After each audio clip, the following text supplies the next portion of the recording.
Kemensos salurkan bantuan 4,52 miliar pasca gempa NTT.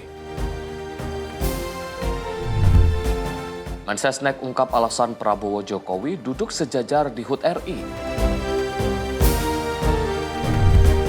Pemerintah siapkan 31 triliun rupiah pengalihan status P3K.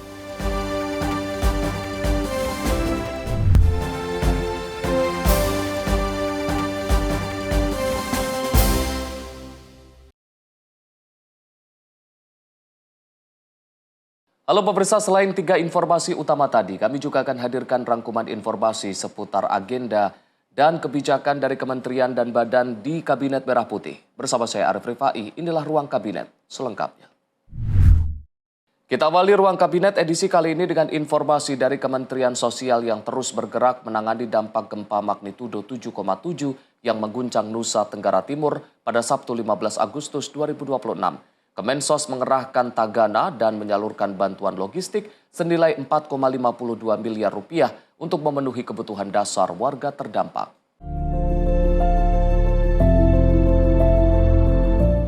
Menteri Sosial Saifullah Yusuf atau Gus Ipul menyebut Kementerian Sosial telah mengerahkan Taruna Siaga Bencana atau Tagana untuk membantu penanganan gempa di Nusa Tenggara Timur. Tagana diterjunkan untuk membantu evakuasi, melakukan asesmen, mendirikan tenda darurat, hingga memastikan kebutuhan dasar warga terdampak terpenuhi. Hingga Sabtu sore, sekitar 2.000 jiwa terdampak gempa. Data sementara mencatat 38 orang meninggal dunia, 6 orang luka-luka, dan 2 orang masih dilaporkan tertimbun. Pendataan dan verifikasi korban masih terus dilakukan untuk memastikan data terkini di lapangan. Kemensos juga menggerakkan bantuan logistik senilai 4,52 miliar rupiah dari Sentra Evata Kupang, Gudang Dinas Sosial Provinsi NTT, serta Gudang Pusat Bekasi. Bantuan tersebut meliputi 8.000 paket makanan siap saji, makanan anak, tenda darurat, kasur, family kit, sandang, hingga dukungan dapur umum lapangan. Gus Ipul menegaskan keselamatan warga menjadi prioritas utama dalam penanganan bencana. Pemerintah memastikan korban segera tertangani, para pengungsi mendapat perlindungan dan kebutuhan dasar masyarakat terdampak dapat terpenuhi. Hingga kini BNPB, Tim SAR, BPBD, TNI, Polri, relawan, serta masyarakat setempat terus berkoordinasi dan bergerak melakukan evakuasi, serta memberikan layanan dasar bagi warga terdampak gempa. Tim redaksi Sinpo TV melaporkan. Pemirsa, Kementerian Sosial menyerahkan santunan kepada ahli waris korban meninggal dunia akibat gempa bumi di Kabupaten Manggarai, Nusa Tenggara Timur. Selain santunan, Kemensos juga menyalurkan logistik dan kebutuhan dasar bagi masyarakat terdampak.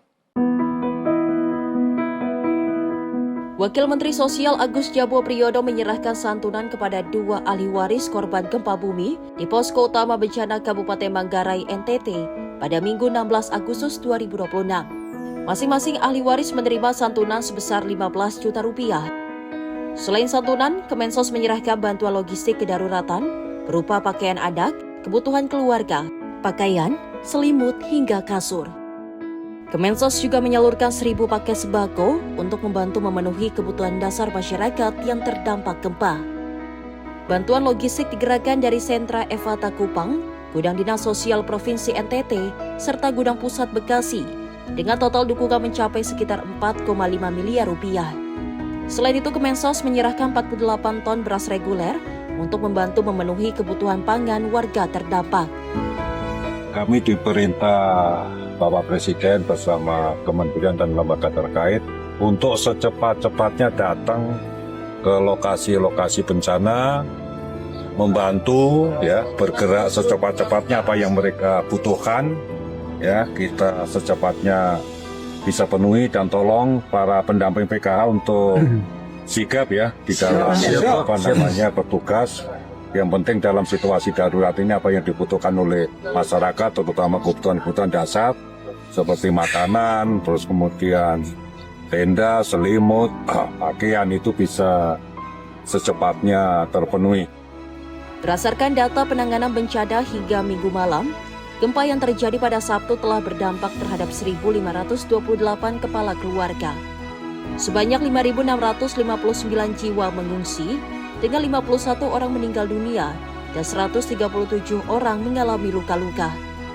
Agus Jabo meminta pemerintah provinsi pemerintah daerah, serta seluruh pihak terkait untuk bergotong royong mempercepat penanganan dan memastikan kebutuhan dasar warga terpenuhi.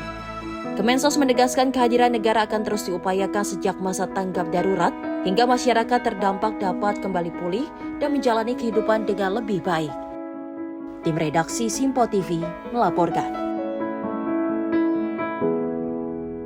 Sementara itu, pemirsa, upaya pemulihan infrastruktur pasca gempa bumi magnitudo 7,7 di Nusa Tenggara Timur terus dipercepat.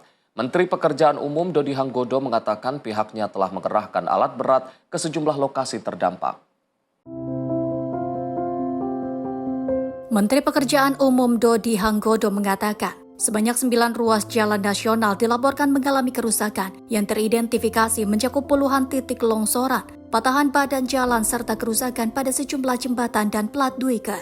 Menurutnya hingga 16 Agustus 2026, 9 ruas jalan terdampak telah kembali fungsional. 8 ruas yang merupakan bagian dari jalur Trans Flores, mulai dari Labuan Bajo, ND Maumere telah dapat dilalui. Sedangkan ruas rute Ngereo ke Dindi juga telah kembali fungsional. Dalam penanganan sementara tercatat 40 titik longsoran telah ditangani dan kembali fungsional. Selain itu, 4 titik patahan badan jalan juga telah ditangani. Adapun kerusakan pada 5 titik jembatan dan plat duiker saat ini masih memungkinkan untuk difungsionalkan sehingga mobilitas masyarakat tetap dapat berjalan.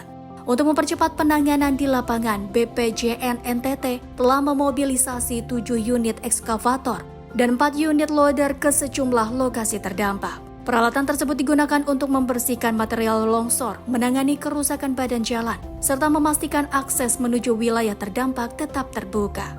Kembali fungsionalnya 9 ruas jalan nasional terdampak menjadi langkah penting dalam pemulihan Pulau Flores pasca gempa. Kementerian PU memastikan penanganan terus dilakukan berdasarkan hasil pemantauan lapangan dengan keselamatan masyarakat dan kelancaran akses sebagai prioritas utama. Tim redaksi Simpo TV melaporkan. Dapur Umum Kementerian Sosial mulai beroperasi untuk memenuhi kebutuhan makanan warga terdampak gempa di Nusa Tenggara Timur. Saat ini Dapur Umum Kemensos telah berdiri di 3 wilayah terdampak, yakni di Manggarai, Sika, dan Nageko. Layanan ini disiapkan untuk membantu memenuhi kebutuhan makanan warga yang terdampak bencana gempa.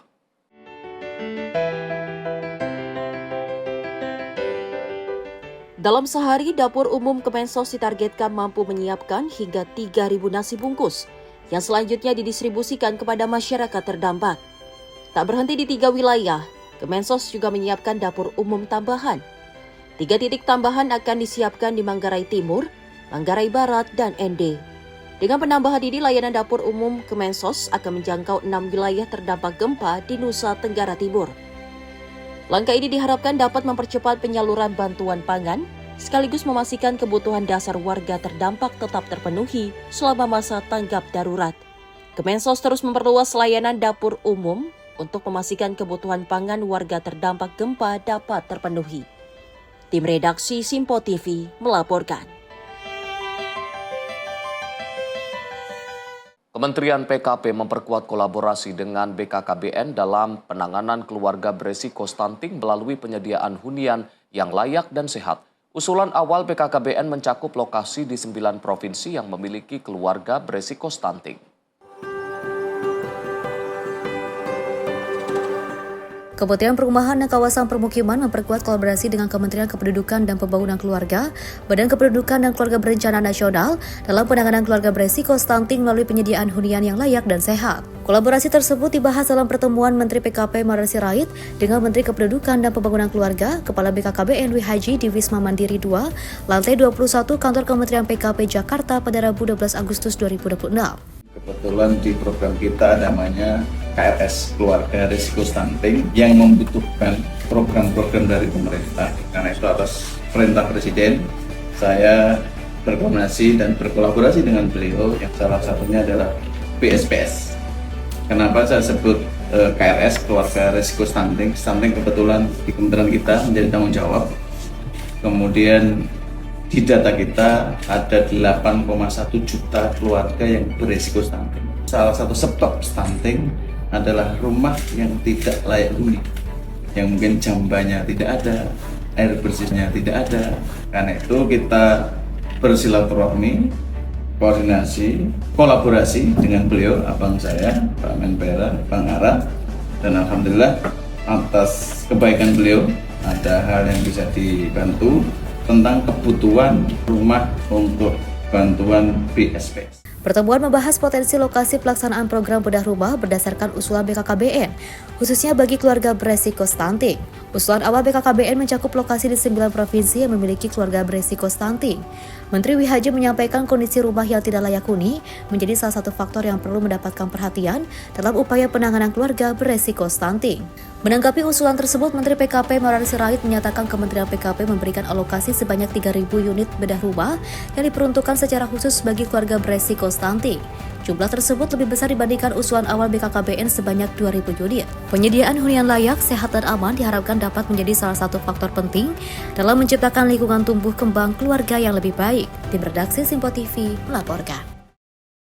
Kita beralih ke informasi lain. Pemirsa, menyambut HUT ke-81 Republik Indonesia, aparatur sipil negara Kementerian Agama mengikuti medical check-up gratis. Kegiatan ini bertujuan untuk menghadirkan dan mengoptimalkan pelayanan terbaik kepada masyarakat.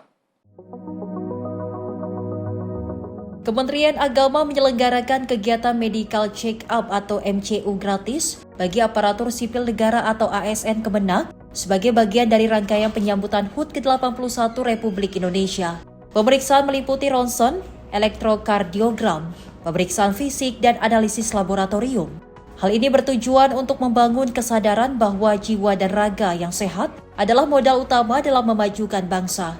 Tak hanya itu, program tersebut bertujuan memastikan kondisi fisik dan mental pegawai tetap prima demi mengoptimalkan pelayanan kepada umat dan masyarakat. Tim redaksi Simpo TV melaporkan. Pemirsa, Menteri Sosial Saifullah Yusuf membuka langsung kegiatan pelatihan, peningkatan kapasitas dan mutu sumber daya manusia bagi jajaran pengelola serta tenaga pendidik sekolah rakyat di Hotel Haris, Bogor, Jawa Barat.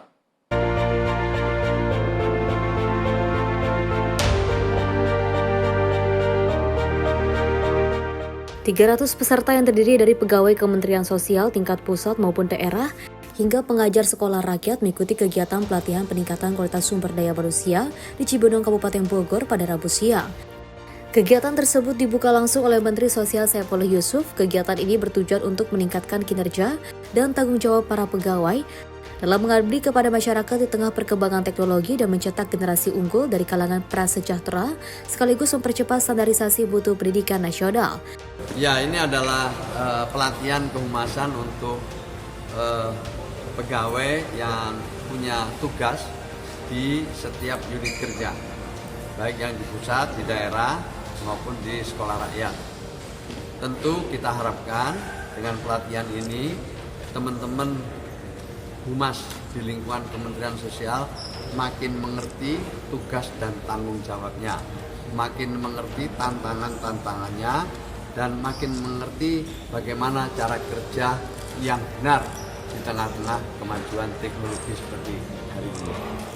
Kita harus bisa mengkabarkan dengan baik apa yang sudah dikerjakan pemerintah dengan kejujuran, dengan berbasis data, fakta, dan juga tentu capaian-capaian yang sudah dilalui. Mensos menekankan bahwa keberhasilan sekolah rakyat menuntut sinergi kuat antara unit kerja internal di lingkungan Kementerian Sosial. Dari Bogor, jurnalis Simpo TV melaporkan. Kemenimipas terus mendorong transformasi warga binaan melalui pembinaan karakter dan keterampilan. Program ini diharapkan membentuk warga binaan yang sadar bela negara dan tangguh berwirausaha. Kementerian Imigrasi dan Pemasyarakatan terus mengubah sistem pemasyarakatan dari sekadar tempat menjalani hukuman menjadi ruang pembinaan dan pemulihan bagi warga binaan. Upaya dilakukan melalui pembinaan karakter dan keterampilan. Juru bicara Ditjen Pas Kemenimipas Rika Aprianti menyatakan, pembinaan kepribadian diarahkan untuk membentuk karakter, meningkatkan kesadaran berbangsa dan bernegara, serta membekali warga binaan dengan kemampuan beradaptasi di masyarakat. Pembinaan kepribadian diarahkan untuk membentuk karakter dan integritas warga binaan melalui peningkatan kesadaran beragama, akhlak dan moral, kesadaran berbangsa dan bernegara, bela negara, kemampuan intelektual, kesadaran hukum, kemampuan beradaptasi dengan masyarakat, serta program deradikalisasi bagi yang membutuhkan. Sementara itu, pembinaan kemandirian difokuskan pada keterampilan kerja dan wirausaha melalui pelatihan, pengembangan minat, serta kegiatan produktif seperti ketahanan pangan dan UMKM. Seperti yang saat ini terus digalakkan, yaitu pemberdayaan warga binaan dalam sektor ketahanan pangan dan UMKM. Dan sudah banyak mantan warga binaan yang sukses di masyarakat dan juga berkontribusi positif dalam pembangunan ekonomi dan sosial di masyarakat. Warga binaan yang mengikuti pembinaan dengan baik juga dapat memperoleh hak bersyarat, seperti remisi dan pembebasan bersyarat. Tim redaksi Sinpo TV melaporkan.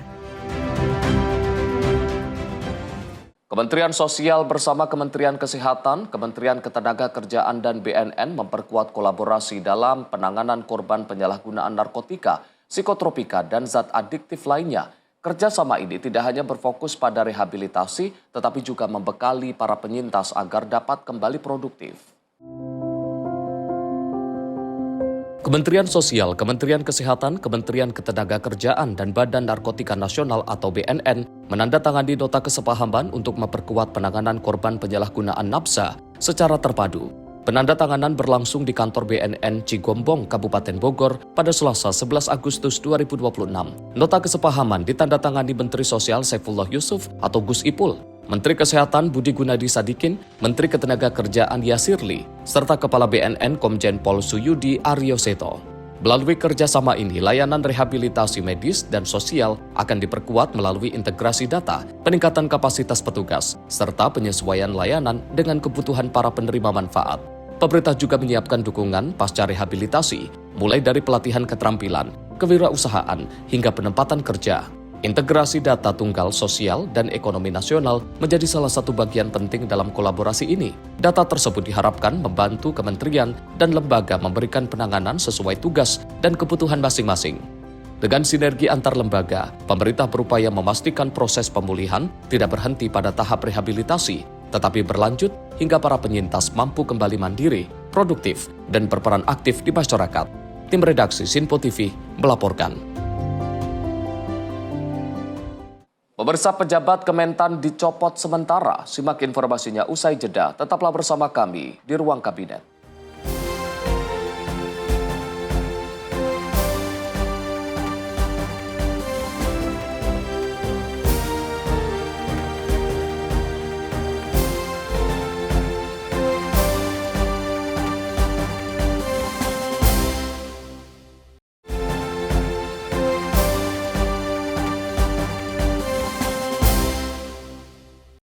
Pemirsa, Anda kembali menyaksikan Ruang Kabinet. Menteri Pertanian sekaligus Bapanas Andi Amran Sulaiman mencopot 14 pejabat dari sejumlah jenjang karena dugaan penyimpangan yang berkaitan dengan uang. Namun jika tidak ada kesalahan, 14 pejabat tersebut akan dikembalikan ke jabatannya. Menteri Pertanian sekaligus Kepala Badan Pangan Nasional Andi Amran Sulaiman mencopot 14 pejabat dari sejumlah jenjang karena dugaan penyimpangan yang berkaitan dengan uang. Selain mencopot, ia juga melantik lebih dari 30 pejabat di lingkungan Kementerian Pertanian dan Bapanas pada Selasa 18 Agustus 2026. Ada 14 kami copot, ada eselon 1, ada eselon 2, ada eselon 3, dan tidak diberi jabatan sementara diperiksa. Kalau ini betul-betul merugikan negara, kami serahkan ke penegak hukum. Kami tindak tegas.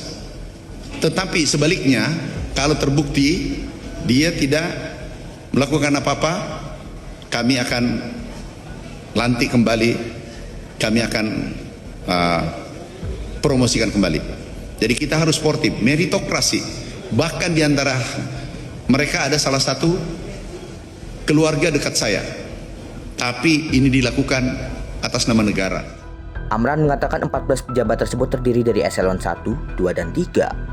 Mereka dicopot dari jabatan atau non-job untuk sementara dan menjalani pemeriksaan oleh Inspektorat Jenderal Kementan.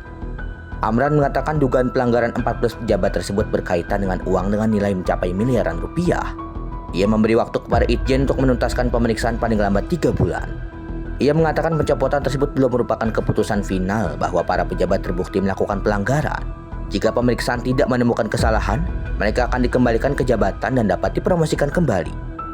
Dalam pelantikan tersebut, Amran meminta pejabat yang baru dilantik untuk menjalankan tugas sesuai sumpah jabatan dan tidak melakukan korupsi, kolusi, maupun nepotisme.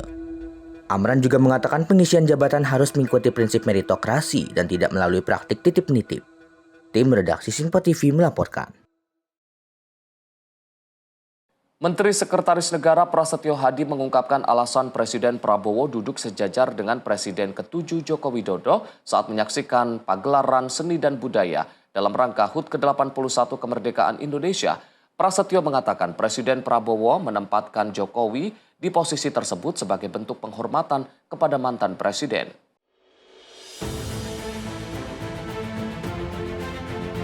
Dalam momentum HUT ke-81 kemerdekaan Republik Indonesia terlihat Presiden Prabowo Subianto duduk sejajar dengan Presiden ke-7 Joko Widodo saat menyaksikan pagelaran seni dan budaya. Momen ini menggambarkan kehangatan antara Presiden Prabowo dengan Presiden terdahulu. Adapun alasan Presiden Prabowo sendiri menempatkan Jokowi di kursi tersebut sebagai bentuk penghormatan kepada mantan presiden. Hal itu dikarenakan Jokowi juga menjadi satu-satunya presiden yang hadir dalam acara HUT ke-81 kemerdekaan Republik Indonesia. Sedangkan Presiden ke-5 Megawati Soekarno-Putri dan Presiden ke-6 Susilo Bambang Yudhoyono berhalangan hadir. Kan Pak Jokowi Presiden ke-7. Kemarin juga sudah saya berikan penjelasan ya, jadi situasional, kemudian Bapak Presiden menghormati Pak Jokowi sebagai Presiden ke-7. Nah, karena juga hanya Pak Jokowi yang kemarin berkesempatan hadir, ya, Presiden Megawati, kemudian Pak Presiden SBY, Presiden 6 berhalangan. Nah, dalam situasi yang situasional tidak hanya Pak Jokowi, Bapak Presiden meminta untuk beberapa ketua lembaga untuk juga ikut maju ke depan, dan karena keterbatasan tempat juga tidak bisa semuanya ada di depan, dan itu tidak mengurangi rasa hormat kami, semuanya situasional. Dari Jakarta, Fahrizal Ahmad Amin, Sinpo TV melaporkan. Sementara itu, juru bicara Partai Gerindra Bahtera Banong menilai momen Presiden Prabowo yang duduk berdampingan dengan Presiden ke-7 Joko Widodo menunjukkan hubungan yang baik. Dirinya mengatakan Presiden Prabowo selalu menjaga hubungan yang baik dengan para pemimpin bangsa terdahulu, termasuk Jokowi. Momen hangat kedekatan Presiden Prabowo Subianto dengan Presiden ke-7 Joko Widodo menandakan keakraban antar keduanya. Hal ini terlihat saat Presiden Prabowo duduk berdampingan dengan Jokowi saat HUT ke-81 kemerdekaan Republik Indonesia. Juru Partai Gerindra Bahtera Banong mengatakan Presiden Prabowo tidak hanya menjalin hubungan baik dengan Jokowi saja, melainkan juga dengan Presiden dan Wakil Presiden terdahulu. Menurutnya, Presiden Prabowo juga kerap berkomunikasi dengan Presiden dan Wakil Presiden terdahulu untuk membahas terkait kondisi tanah air. Ya, menurut kami sih itu sesuatu yang baik dan semestinya ya.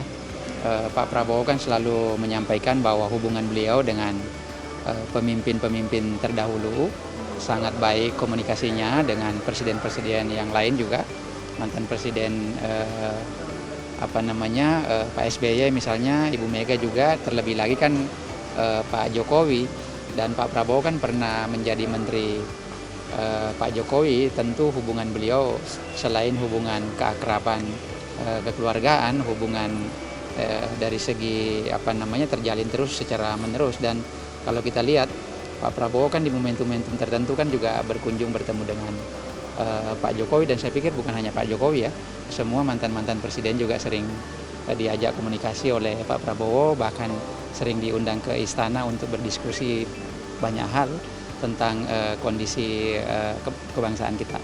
Dari Jakarta, Fahrizal Ahmad Amin, Sinpo TV melaporkan. Menteri Agama Nasaruddin Umar memimpin prosesi doa dalam sidang tahunan MPR RI di Kompleks Parlemen Senayan, Jakarta. Dalam doanya, Nasaruddin memohon agar Indonesia dijauhkan dari segala fitnah dan berbagai bentuk tipu daya.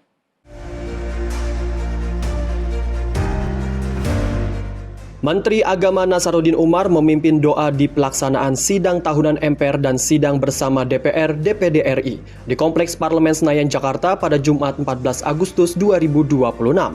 Nasaruddin dalam doanya juga berharap agar Indonesia dijauhi dari fitnah, pengkhianatan, tipu daya, dan juga rekayasa negatif.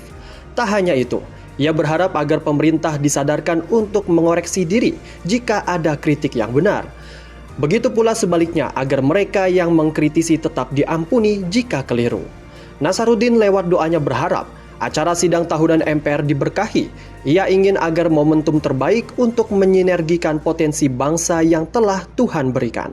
Karena pada pagi hari ini, kami kembali melangsungkan sidang tahunan MPR RI dan sidang bersama DPR RI dan DPD RI dalam rangka memperingati Hari Ulang Tahun Republik Indonesia yang ke-81 tahun 2026. Tiada lain harapan kami kecuali kiranya Engkau memberkahi pertemuan yang amat bersejarah bagi bangsa kami ini. Semoga sidang tahunan kali ini menjadi momentum terbaik untuk menyinergikan segenap potensi bangsa yang telah Engkau anugerahkan kepada kami, yaitu sebuah bangsa yang menjunjung tinggi persatuan, kesatuan dan kebersamaan di dalam mewujudkan cita-cita luhur bangsanya, terutama untuk mempertahankan martabat bangsa kami di tengah tantangan global saat ini. Ya Allah, lindungilah kami dari fitnah dan pengkhianatan. Selamatkan kami dari berbagai tipu daya dan rekayasa negatif hamba-Mu. Sadarkanlah diri kami untuk mengoreksi diri jika fitnah dan kritikan mereka itu benar. Ampuni mereka jika fitnah dan kritikan mereka itu keliru. Satukanlah hati dan pikiran kami untuk bersama-sama mencintai negerinya. Tim redaksi Sinpo TV melaporkan.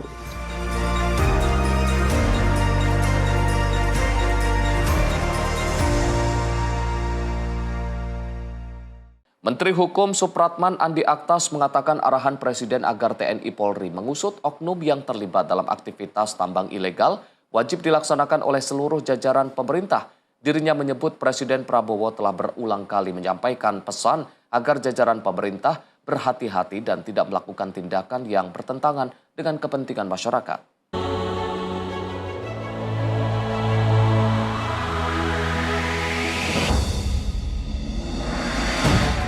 Presiden Prabowo Subianto memerintahkan TNI Polri agar untuk mengusut tambang-tambang timah ilegal. Pernyataan tersebut disampaikan langsung oleh Presiden Prabowo saat berpidato di sidang tahunan MPR di Kompleks Parlemen Senayan, Jakarta. Menanggapi hal ini, Menteri Hukum Supratman Andi Aktas mengatakan pengusutan tambang ilegal itu tidak hanya dilakukan TNI Polri saja, melainkan seluruh jajaran pemerintah turut ikut terlibat. Dirinya menyebut Presiden telah berulang kali menyampaikan pesan jajaran pemerintah berhati-hati dan tidak melakukan tindakan yang bertentangan dengan kepentingan masyarakat. Kan bukan yang baru sekarang. Dari dulu Presiden udah ngomong kayak gitu. Apa yang baru? Nggak, maksudnya dari Menteri Hukum memang melihat ada backingan dari... Tidak perlu diminta validasi. Presiden itu sudah menyatakan itu. Jadi tidak perlu minta validasi kepada siapa-siapa. Bukan berarti Presiden nggak tahu semua yang terjadi kan. Jadi saya tidak mau masuk ke situ. Presiden yang sudah menyampaikan itu dan itu wajib dilaksanakan. Bukan hanya kepada TNI Polri, tapi kepada seluruh pembantu-pembantu beliau. Setiap saat kami bertemu, pesannya cuma satu, hati-hati. Udah, saya tidak akan pernah bela kalian kalau melakukan tindakan-tindakan yang tidak sesuai dengan keinginan rakyat. Itu selalu Presiden sudah memilih. Dari Jakarta, Fahrizal Ahmad Amin, Sinpo TV melaporkan. Kementerian Sosial berkolaborasi dengan 66 pemerintah daerah dari berbagai provinsi untuk mempercepat penyediaan lahan dan memenuhi berbagai persyaratan pembangunan sekolah rakyat permanen. Langkah ini dilakukan untuk memastikan pembangunan sekolah rakyat dapat berjalan sesuai target.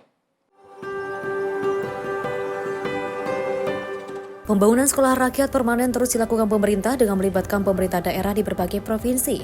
Kementerian Sosial bersama 66 Pemda memastikan kebutuhan lahan serta berbagai persyaratan pembangunan dapat terpenuhi. Melalui rapat koordinasi, berbagai kendala yang ditemukan di lapangan dibahas bersama untuk mencari solusi dan mempercepat proses pembangunan. Kolaborasi antara Kemensos dan pemerintah daerah menjadi kunci dalam memastikan ketersediaan lahan dan kesiapan pembangunan sekolah rakyat. Pemerintah berharap berbagai hambatan dapat segera diselesaikan sehingga pembangunan sekolah rakyat permanen dapat direalisasikan dan juga memberikan akses pendidikan yang lebih baik bagi masyarakat. Percepatan penyediaan lahan dan pembangunan sekolah rakyat menjadi bagian dari upaya pemerintah untuk memperluas akses pendidikan, khususnya bagi masyarakat yang membutuhkan. Tim redaksi Simpo TV melaporkan. Kemensos dan SP2MI sepakat membangun sinergi strategis dalam memperluas penanganan anak tidak sekolah. Kemensos akan menyediakan tempat untuk pusat kegiatan belajar masyarakat atau PKBM dengan memanfaatkan gedung sekolah rakyat rintisan yang berada di sentra Kemensos.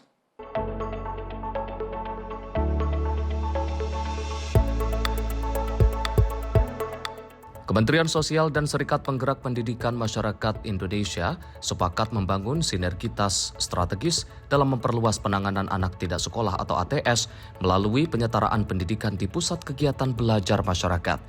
Hal tersebut disepakati dalam pertemuan Menteri Sosial Saifullah Yusuf dan Ketua Umum SP2MI Amiruddin di kantor Kemensos Jakarta, Kamis 13 Agustus 2026.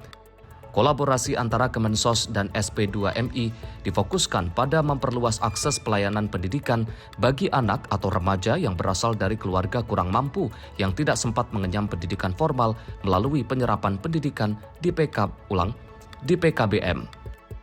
Kemensos akan menyediakan tempat untuk PKBM dengan memanfaatkan gedung sekolah rakyat rintisan yang berada di sentra Kemensos, yang saat ini sudah tidak dipakai karena siswanya sudah dipindah ke sekolah rakyat permanen. Sementara itu, SP2MI akan menyediakan tenaga pengajar yang akan mendidik para penerima manfaat. Gus Ipul mendorong supaya kolaborasi ini juga dapat bersinergi dengan program sekolah rakyat. Calon siswa yang sebelumnya tidak sekolah atau putus sekolah bisa melakukan penyetaraan pendidikan di PKBM terlebih dahulu sebelum melanjutkan pendidikan formal sesuai jenjangnya di sekolah rakyat. Gus Ipul berharap proses penyetaraan pendidikan ini juga bisa berjalan dengan cepat dan menjangkau lebih luas anak-anak yang selama ini belum terbawa dalam proses pembangunan atau the invisible people. Tim redaksi Simpo TV melaporkan.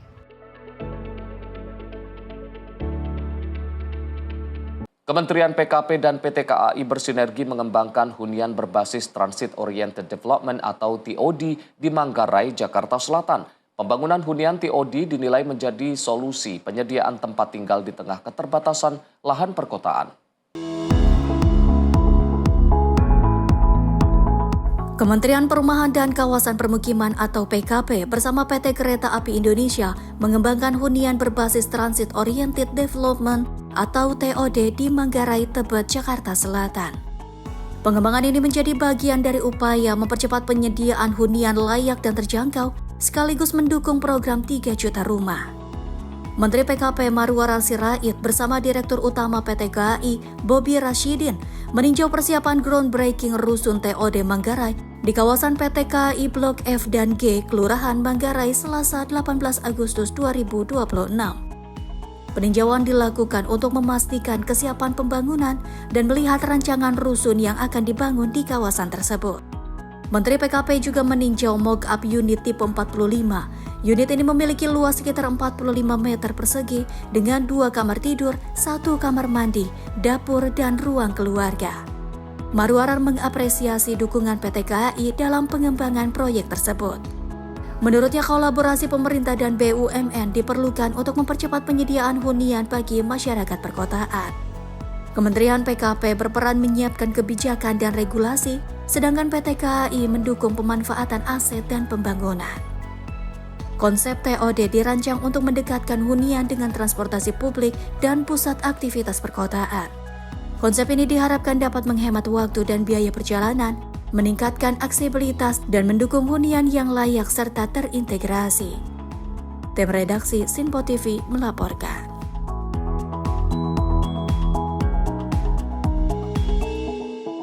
Pemerintah tengah mengejar swasembada pangan khususnya untuk komoditas daging sapi dan bawang putih. Menteri Koordinator Bidang Pangan Zulkifli Hasan menyebut ada sejumlah strategi yang akan dilakukan pemerintah agar program tersebut bisa terrealisasi. Pemerintah tengah mengejar swasembada pangan khususnya untuk komoditas daging sapi dan bawang putih. Menteri Koordinator Bidang Pangan Zulkifli Hasan menyebut ada sejumlah strategi yang akan dilakukan pemerintah agar program tersebut bisa terrealisasi. Untuk program swasembada daging sapi, pemerintah akan mempercepat impor sapi indukan seperti dari Brasil dan negara-negara Eropa. Zulhas mengatakan pemerintah akan mengeluarkan peraturan presiden atau perpres untuk mengakselerasi impor sapi indukan. Iya betul. Kita masih impor 1 juta sapi. Sudah ada kami usulkan perpres, ya untuk pengembangan dengan cepat, gitu. Nanti kerjasama dengan beberapa negara agar kita bisa masuk indukan. Ya, indukan sapi. Negaranya dari mana aja Pak importasi? Ya bisa dari Eropa, bisa dari Brazil dan lain-lain. Kan nggak mudah juga untuk dapat indukan. Bawang putihnya gimana Pak? Nanam kita. Kan besok tanggal 19 dipelopori oleh Pak Kapolri, Mentan dan lain-lain, kita dan Bapak Presiden akan meluncing 17 provinsi untuk memulai tanam bawang putih. Sedangkan untuk bawang putih, pemerintah akan mulai menanam massal di 17 provinsi. Kepolisian juga akan ikut mendukung program tanam massal bawang putih. Dari Jakarta, Tio Malau, Sinpo TV melaporkan. Pemirsa, pimpinan DPR dan pemerintah finalisasi status guru P3K. Simak informasinya usai jeda. Tetaplah bersama kami di Ruang Kabinet.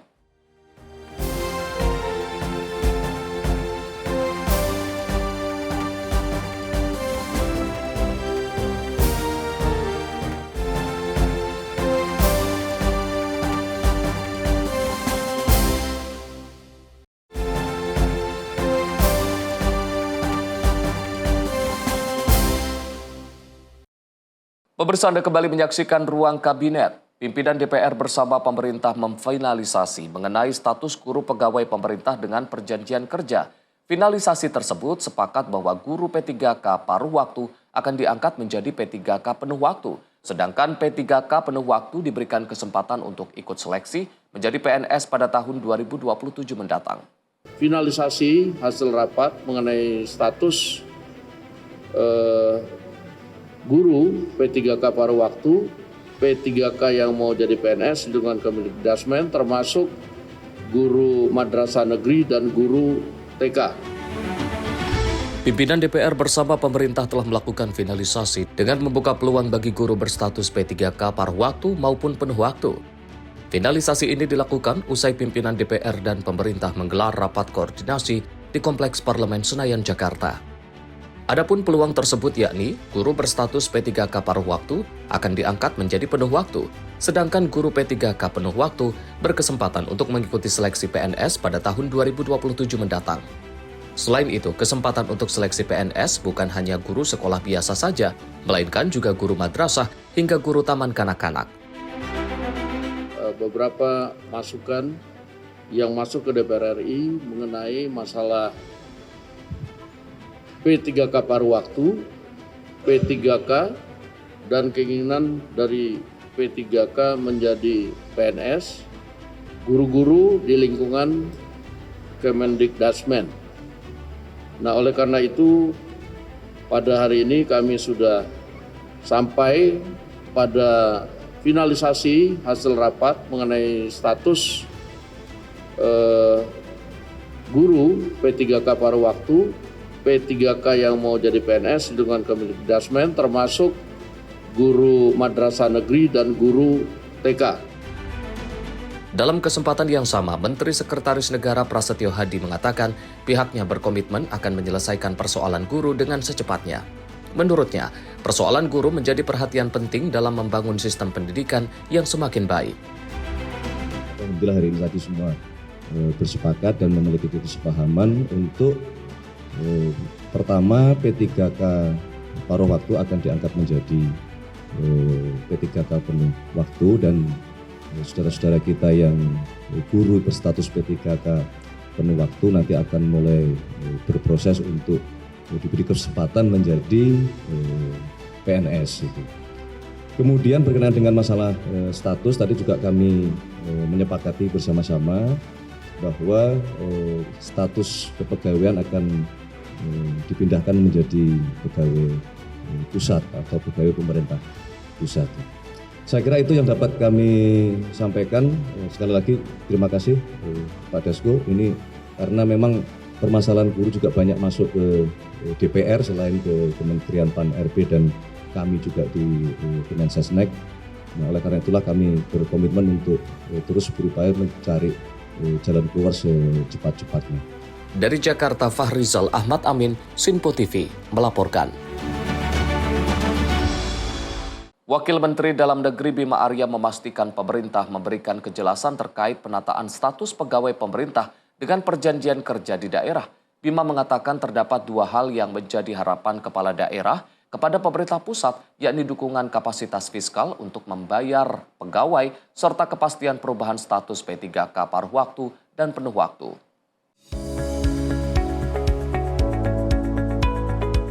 Kementerian Dalam Negeri menyatakan siap mengawal pelaksanaan hasil rapat di daerah. Langkah ini dilakukan setelah pimpinan DPR bersama pemerintah bersepakat mengenai perubahan status P3K paruh waktu dan penuh waktu. Untuk menindaklanjuti hal tersebut, Kementerian Dalam Negeri nantinya akan melakukan sosialisasi dan memastikan kepala daerah tidak lagi merekrut staf baru. Penataan kebutuhan pegawai akan dilakukan sesuai tahapan yang telah disepakati dalam rapat koordinasi pimpinan DPR bersama pemerintah. Ada dua hal yang selalu menjadi harapan kepala daerah yang disampaikan pada pemerintah pusat. Yang satu adalah memberikan bantuan kapasitas fiskal untuk pembayaran pegawai, dan yang kedua adalah alih status dari paruh waktu, penuh waktu menjadi ASN. Rapat hari ini memberikan jawaban terhadap dua hal itu secara jelas, dan Kemendagri akan turun untuk mengawal, melakukan sosialisasi dan memastikan kepala daerah tidak lagi merekrut staf-staf baru dan semuanya disesuaikan dengan tahapan yang disepakati berdasarkan rapat pada hari ini. Terima kasih.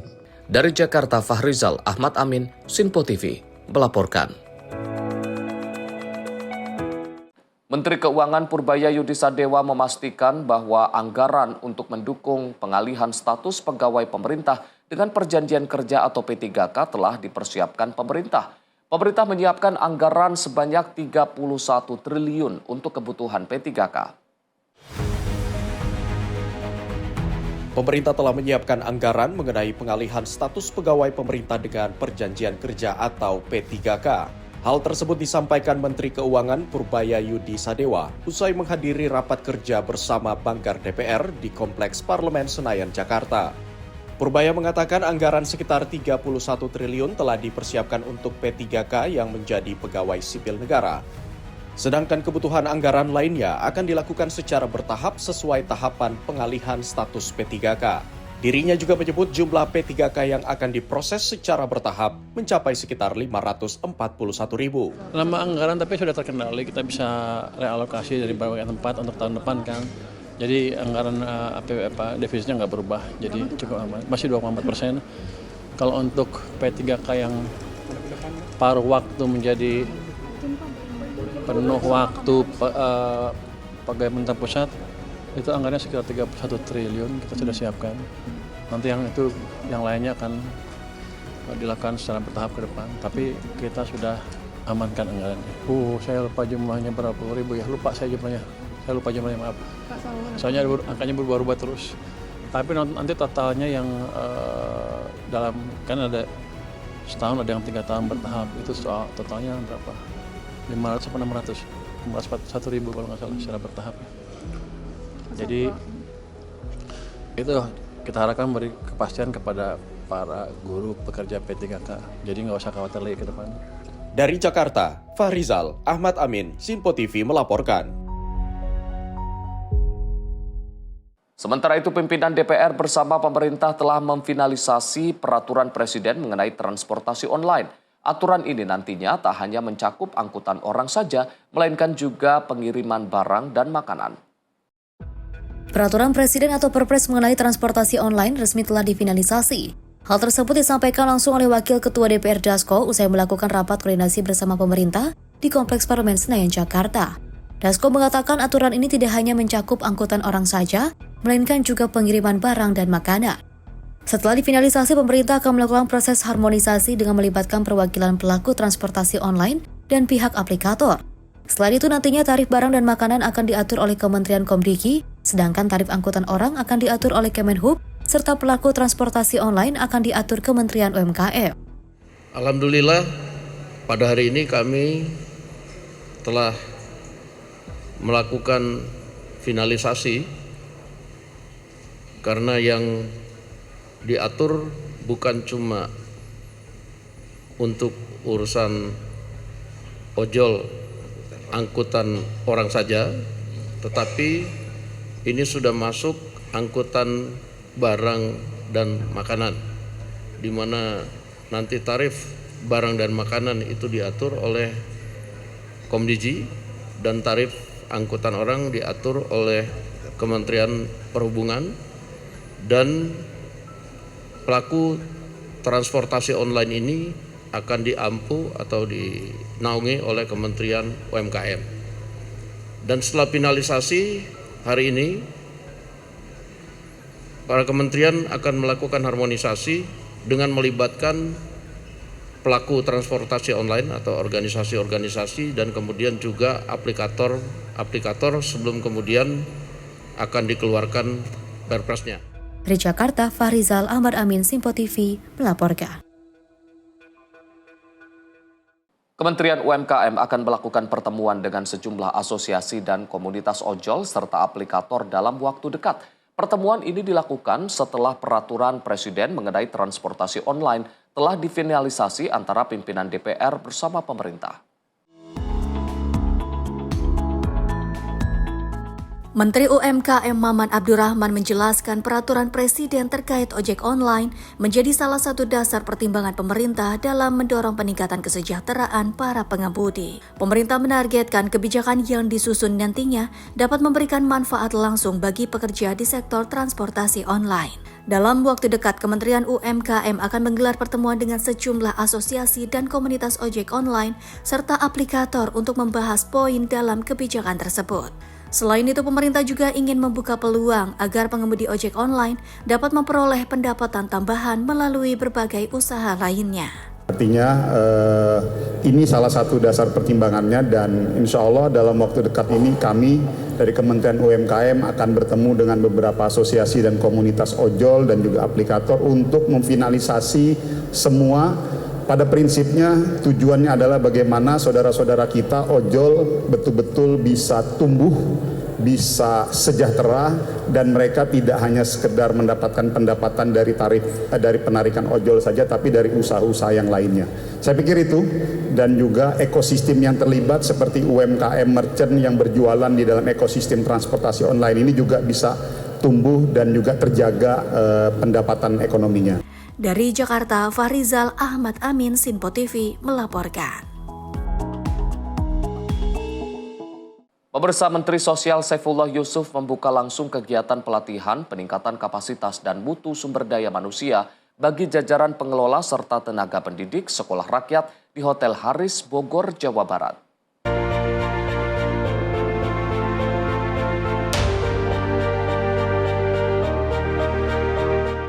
300 peserta yang terdiri dari pegawai Kementerian Sosial tingkat pusat maupun daerah hingga pengajar sekolah rakyat mengikuti kegiatan pelatihan peningkatan kualitas sumber daya manusia di Cibinong, Kabupaten Bogor pada Rabu siang. Kegiatan tersebut dibuka langsung oleh Menteri Sosial Saifullah Yusuf. Kegiatan ini bertujuan untuk meningkatkan kinerja dan tanggung jawab para pegawai dalam mengabdi kepada masyarakat di tengah perkembangan teknologi dan mencetak generasi unggul dari kalangan prasejahtera, sekaligus mempercepat standarisasi mutu pendidikan nasional. Ya, ini adalah pelatihan kehumasan untuk pegawai yang punya tugas di setiap unit kerja, baik yang di pusat, di daerah, maupun di sekolah rakyat.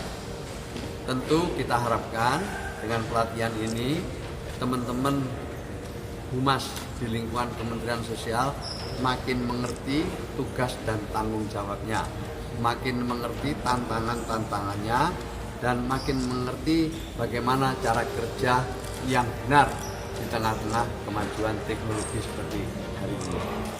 Kita harus bisa mengkabarkan dengan baik apa yang sudah dikerjakan pemerintah dengan kejujuran, dengan berbasis data, fakta, dan juga tentu capaian-capaian yang sudah dilalui. Mensos menekankan bahwa keberhasilan sekolah rakyat menuntut sinergi kuat antara unit kerja internal di lingkungan Kementerian Sosial. Dari Bogor, jurnalis Simpo TV melaporkan.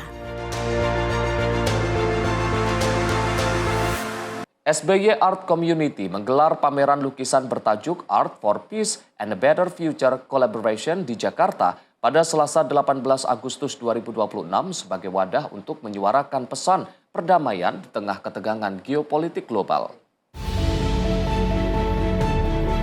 Pameran seni bertajuk Art for Peace and a Better Future Collaboration resmi digelar di Jakarta diinisiasi oleh SBY Art Community. Beragam lukisan seperti karya tematik yang tidak sekedar menawarkan keindahan visual, tetapi juga mampu mempengaruhi refleksi diri pengunjung. Menteri Koordinator Bidang Infrastruktur dan Pembangunan Kewilayahan Agus Harimurti Yudhoyono hadir mewakili SBY yang tengah menjalani pemeriksaan kesehatan di Amerika Serikat. Ia menyoroti sebuah mahakarya kolaborasi 21 pelukis berukuran 7 meter yang membawa pesan kuat tentang keadilan dan tatanan dunia. Lukisan ini merupakan kolaborasi para pelukis SBY Art Community termasuk SBY sebagai simbol bagaimana perbedaan dapat menyatu menjadi sebuah karya besar. Ini penting sekali, termasuk apa yang ada di belakang kita, ini sebuah mahakarya kolaborasi dari berapa banyak tadi Pak pelukis kita? 21 pelukis yang masuk Pak SBY sendiri dan memberikan pesan yang kuat sekali bahwa strong do what they can, the weak suffer what they must. Maka seruan dari para seniman ini, dari para pelukis kepada Indonesia dan dunia adalah bagaimana kita harus menjaga bumi kita, menjaga dunia kita tetap aman dan damai untuk keberlangsungan anak cucu kita. Daya tarik lainnya adalah kehadiran teknik finger painting atau melukis dengan jari yang menjadi ciri khas pelukis asal Jerman Christopher Hempel yang turut meramaikan pameran ini. Inisiatif ini mendapat apresiasi tinggi dari pemerintah. Menteri Ekonomi Kreatif Teuku Rizky Harsha menyatakan pameran ini sejalan dengan visi menjadikan Jakarta sebagai kota global.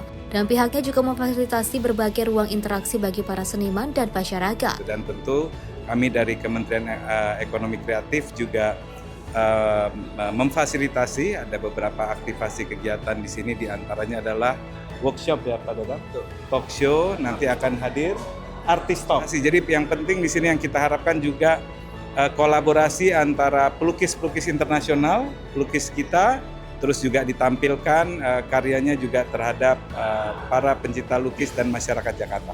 Pameran ini berlangsung selama 12 hari mulai 19 hingga 30 Agustus 2026 dan dapat diakses masyarakat secara gratis dari pukul 10 pagi hingga 10 malam. Dengan kegiatan ini diharapkan dapat menyebarkan pesan kemanusiaan yang lebih luas serta menyatukan berbagai perbedaan melalui seni demi masa depan dunia yang lebih baik. Dari Jakarta, Tim Liputan Simpo TV melaporkan.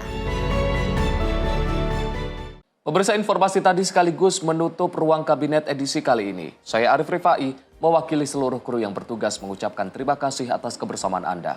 Sampai jumpa.